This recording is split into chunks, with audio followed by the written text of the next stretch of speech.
आपने कहा कि अभी कोई ओज का कवि आएगा बड़ा चिल्लाएगा, लेकिन मैं आपको धनंजय भाई बताऊं कि जब देश का कोई बदतमीज आदमी हमारी इस पावन ग्रंथ रामचरितमानस पर बकवास कहता है, तब हम जैसे लोगों को चिल्लाना पड़ता है। जब कोई मेरे फौजियों को गंदी गाली देता है और एकता कपूर जैसी 2 टके की गद्दार ये कहती, फिल्मी नाटककार ये कहती है कि फौजियों की बीवियां घरों में ऐश करती हैं, तो धनंजय भाई तब चिल्लाना पड़ता है। जब कोई माँ, जिंदाबाद, बहुत शुक्रिया।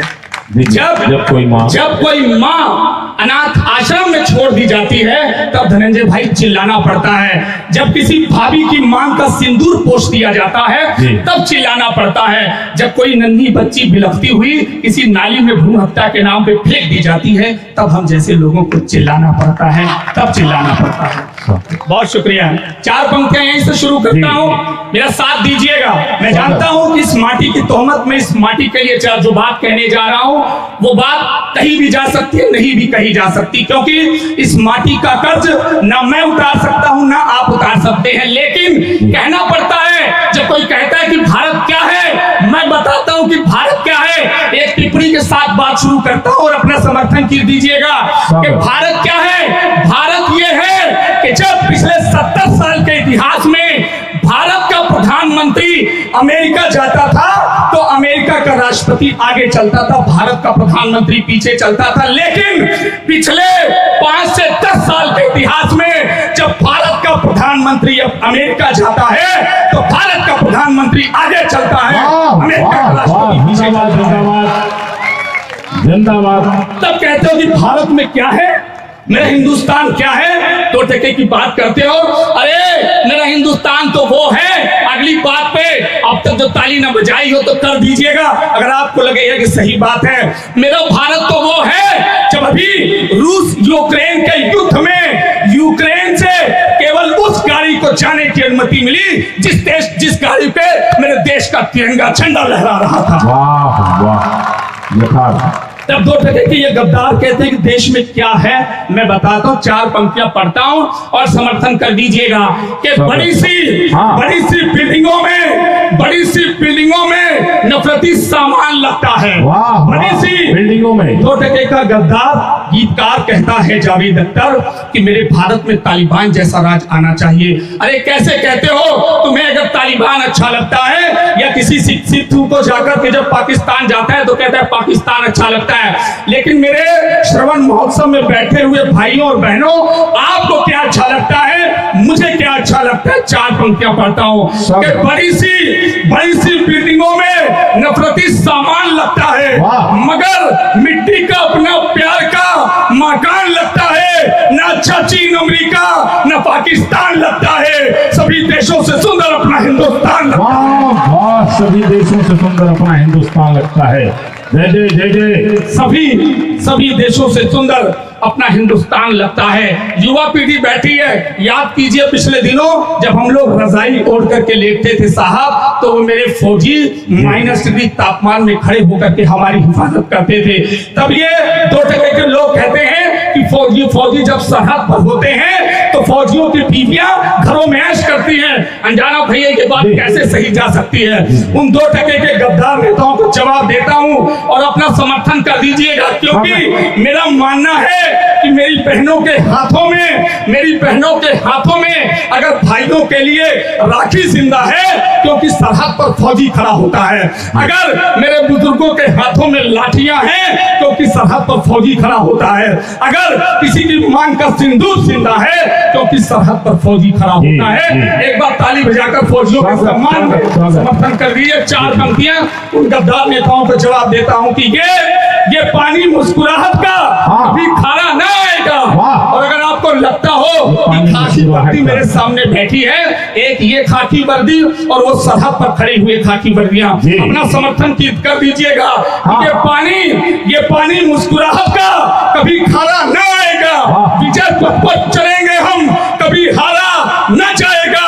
ये नेता अपने पेटों को अगर सैनिक बना लेंगे तो सरहद पे कोई फौजी कभी मारा ना जाए। वाह वाह वाह, जिंदाबाद जिंदाबाद। सरहद पर तक कभी कोई सैनिक मारा न जाए। ये नेता अपने बेटों को अगर सैनिक बना लेंगे तो सरहद पे कोई फौजी कभी मारा ना जाएगा कि मोहब्बत में जहर की बूंद का किरदार ना होता। अनजाना भैया, पिछले दिनों पुलवामा का हमला हुआ, आप सबने देखा, या पठानकोट का हमला हुआ, आप सबने देखा। शुभम भाई, चित्रों में लिपट करके लाशें आई, मालूम नहीं पड़ पाया कि कौन सा टुकड़ा किस माँ का बेटा होगा, कौन सा टुकड़ा किस बाबा का नाती होगा, या कौन सा टुकड़ा कौन सी बहन का भाई रहा होगा। चार पंक्तियां वहां से सच निकालने की कोशिश की है। मैं कई दिनों का जागा हूं, आ जाने की बहुत दिक्कत थी, मुझे आ नहीं सकता था, लेकिन दुर्गेश भाई ने जो यहाँ के हालात बताए, मुझे लगा कि वो नींदें दूर करके ऐसे प्यारे कार्यक्रम में चलना चाहिए, तो इसलिए मेरा साथ दीजिएगा, मेरी वो थकान दूर हो जाएगी कि मोहब्बत में जहर की बूंद का किरदार ना होता, अगर कोई विभीषण सा यहाँ मक्कार ना होता, वो पुलवामा में मेरे फौजियों की जान ना जाती, अगर भारत के अपनों में कोई गद्दार ना होता। वाह वाह, भारत के अपनों में कोई गद्दार ना होता। जय श्री राम, जय श्री राम, जय श्री राम। बहुत शुक्रिया। वो पुलवामा में मेरे फौजियों की जान न जाती, अगर भारत के अपनों में कोई गद्दार ना होता। हमारे बीच में कुछ अतिथि आए हैं, बहुत बहुत आपका स्वागत है जी, और तमाम गणमान्य व्यक्तियों की गरिमामयी उपस्थिति हो रही है, उनकी गरिमामयी उपस्थिति को प्रणाम। माइक पर लवलेश यदुवंशी। पिछले दिनों अनजाना भैया एक बात आई, जब किसी खून के धब्बे को हटाया गया तब भी लोगों को चुलबुली होने लगी, लोगों को उल्टियां होने लगी। आप समझ सकते हैं मेरा इशारा कहां पर है। उस अनुच्छेद 370 के हटने पर भी लोगों को उल्टियां हुई, लोगों ने गालियां देनी शुरू कर दी, लोगों को पचा नहीं। लेकिन जरा कभी इतिहास खंगाल कर देख लीजिएगा, मेरे सामने मेरे बड़े बैठे हैं, इन्होंने तमाम इतिहास पढ़ा होगा कि कैसे वहां पर कैसे माओ के साथ बलात्कार कर दिया जाता था, कैसे हमारी बहनों को उठा करके लेकर के चले जाते थे वो जिहादी। उसके बाद फिर अनुच्छेद 370 हटने के बाद उन्हें उल्टियां होती हैं। लेकिन चार पंक्तियां पढ़ता हूं। अब एक चीज मेरी सरकार, मेरे देश के युवा ये सुने कि मेरे देश की सरकार एक चीज और करने जा रही है। चार पंक्तियां पढ़ता हूं और उसके सम्मान में अपना हाथ खोलिएगा कि जमी सदियों की गंदी धूल को अब झाड़ देना है। जमी सदियों की गंदी धूल को अब झाड़ देना है, हमें आतंकियों की छातियों को फाड़ देना है। अभी तो 370 हटाया, आज हमने है, अभी कल फिर पीओके पर तिरंगा गाड़ देना है। वाह वाह वाह, पीओके पे तिरंगा गाड़ देना है। जय जय, बहुत शुक्रिया, जिंदाबाद जिंदाबाद। बहुत शुक्रिया, बहुत शुक्रिया। एक बार आदरणीय के लिए ताली बजा दीजिए, इनके प्यार को देखकर गदगद हुए, एक बार जोरदार तालियां बजाकर समर्थन कर दीजिए। बहुत शुक्रिया। अभी तो 370 हटाया, आज हमने है, अभी कल फिर पीओके पर तिरंगा गाड़ देना है। दिल्ली के शुभम भैया जेएनयू से एक नारे लगते हैं कि हमें आजादी चाहिए। मुझे ये नहीं समझ में आता चाचा कि क्या जो 15 अगस्त 1947 को आजादी मिली, क्या वो आजादी नहीं थी? पुरखों ने अंग्रेजों के कोड़े खाए, लाठियां खाई, उसके बाद भी 2 टके के गद्दार आजादी के नारे लगाते हैं। मेरी युवा पीढ़ी बैठी है, समझिएगा इस बात को। आप आजादी के नारे लगाकर केवल ये दिखाना चाहते हैं कि हमारा देश आजाद नहीं हुआ, लेकिन मैं कैसे भूल जाऊं वो झांसी की रानी लक्ष्मीबाई की कुर्बानी, वो भगत सिंह, वो लाला लाजपत राय, वो बिपिन चंद्र पाल, वो मंगल पांडे, इन लोगों ने जो कुर्बानियां दी वो किस लिए दी थी? तब चार पंक्तियां पढ़ता हूं और ऐसे गद्दारों की जगह कहां होनी चाहिए वो बताता हूं, और अपना समर्थन करिएगा। जो लोग इस देश में रहकर आजादी के नारे लगाते हैं उनकी जगह कहां है? कि वतन के द्रोहियों को मेरी पार्टी भेज दो साहब, वतन के द्रोहियों को मेरी पार्टी भेज दो साहब, पहनने को उन्हें चूड़ी की सांची भेज दो साहब, जो आजादी है मांगे आज के आजाद भारत में, उन्हें जिन्ना की गोदी में कराची भेज दो साहब। वाह वाह वाह, कराची भेज दो साहब। अच्छा, आपको बहुत ही अच्छी अभिव्यक्ति। जोरदार तालियां लवलेश यदुवंशी के लिए। जो आजादी है मांगे आज के आजाद भारत में, उन्हें जिन्ना की गोदी में कराची भेज दो साहब। ये बदतमीज लोग हमारे उस ग्रंथ पे उंगली उठाते हैं। गोस्वामी तुलसीदास जी लिखकर चले गए, एक महज चौपाई को देखकर जो अर्थ नहीं जानना चाहते। आप जानते हैं कि अवधी बोली के अर्थ अलग होते हैं, हिंदी भाषा के अलग होते हैं। संविधान में जब 22 भाषाओं को 1949 में मान्यता दी गई तो हमारी बोलियां भी थी। गोस्वामी तुलसीदास कितने साल पहले, मुझे नहीं मालूम, आप सब ज्यादा इतिहास जानते हैं, लिख करके चले गए। आप सब इतिहास इस बात के गवाह हैं। लेकिन वो बिहार का बदतमीज नेता रामचरितमानस पे उंगली उठाता है। इस हमारे उत्तर प्रदेश का वो नाम नहीं लेना चाहता गंदी जुबान से उसका, कि वो रामचरितमानस को बकवास कहता है। मुझे लगता है कि ये कौन लोग हैं, मुझे लगता है बताना चाहिए कि ये कौन लोग हैं। क्या आप सुनना चाहते हैं कि ये कौन लोग हैं? अगर सुनना चाहते हैं तो आशीर्वाद दे दीजिए, तो मैं 4 पंक्तियां पढ़ने की हिम्मत कर सकता हूं आज इस पवन धाम में। शुक्रिया।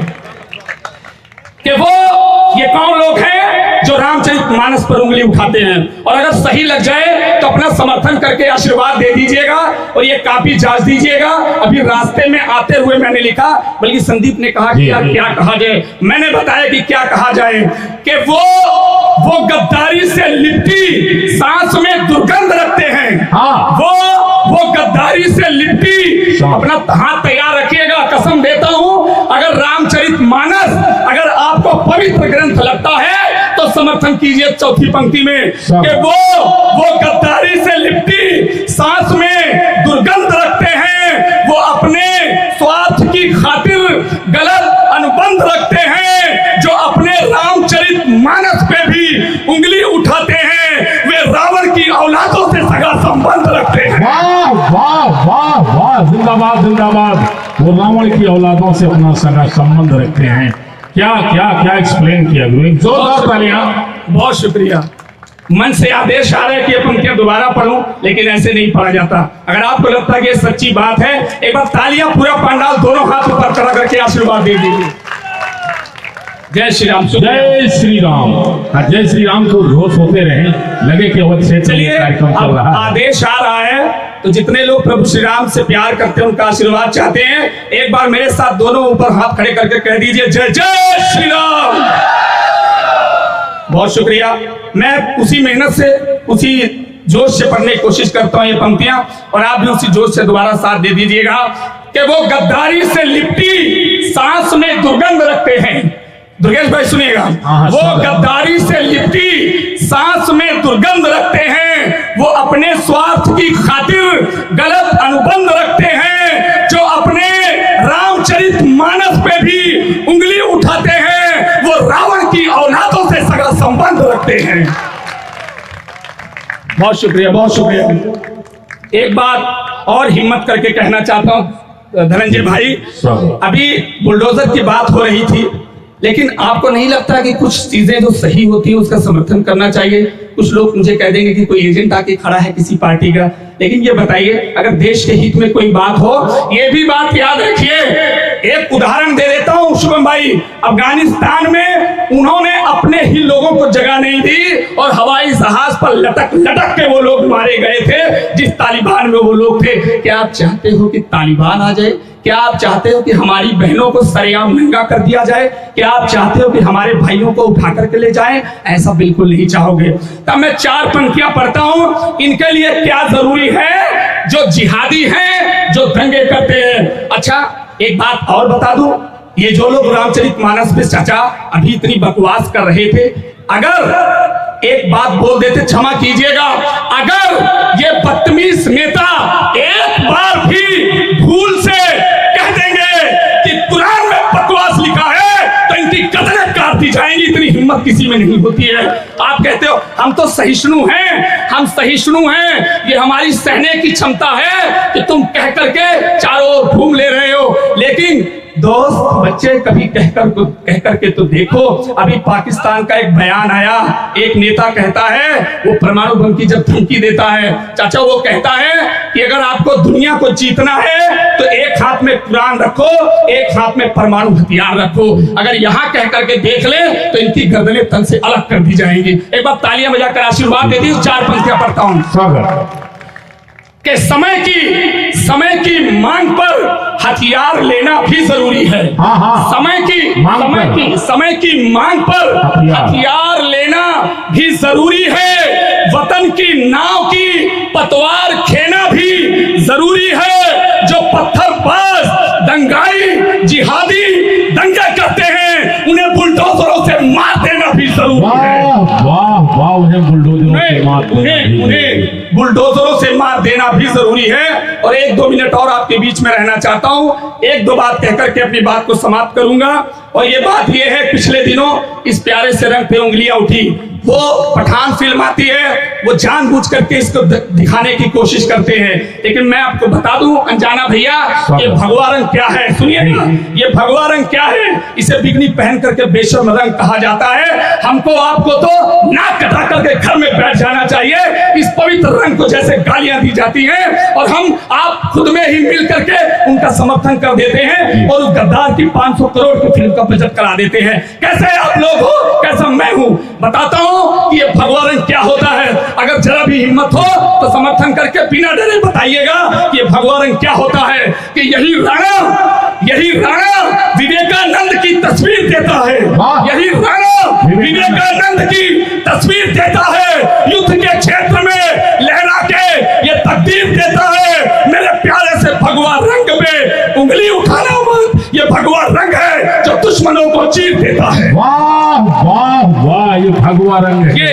ये भगवा को चीर देता है। ये भगवा, वाह, ये भगवा रंग है जो दुश्मनों को चीर देता है। अयोध्या संस्कृति के फिर हंसी पैगाम आए हैं। चलने के लिए तैयार हूं। 1-2 मिनट साथ दीजिए कि अयोध्या संस्कृति के फिर हंसी पैगाम आए हैं। अयोध्या संस्कृति के फिर हंसी पैगाम आए हैं। यहाँ मंदिर के पूजन से ही चारों धाम आए हैं। और खिलाफत करने के पहले विरोधी सोच लेना तुम, कई कुर्बानियां दी तब प्रभु श्री राम आए। वाह वाह वाह, जिंदाबाद जिंदाबाद। कई कुर्बानियां दी तब प्रभु श्री राम आए हैं। बहुत उम्दा से। बहुत शुक्रिया। मेरा गला इसलिए बैठा है, मैं कई रातों से लगातार काव्य यात्रा पर हूँ, क्षमा चाहता हूँ। लेकिन 1-2 मिनट और हिम्मत करता हूँ। श्रद्धा शौर्य जी बैठी हैं और पूजा मिश्रा यश जी बैठी हैं। महिला सशक्तिकरण मेरी छोटी बहन सिद्धि बैठी है।